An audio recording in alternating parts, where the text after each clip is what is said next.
You ask Tiger to solve. This deals with linear equations with one unknown. The final result is z equals 2. Let's solve it step by step.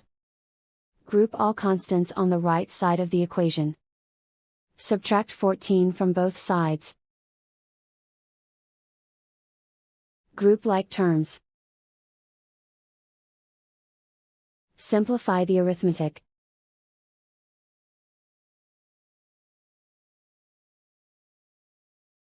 Convert the z into a positive number. Multiply both sides by -1.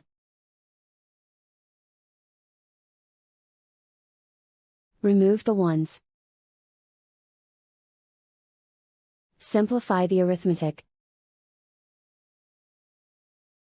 And so the final result is z equals 2.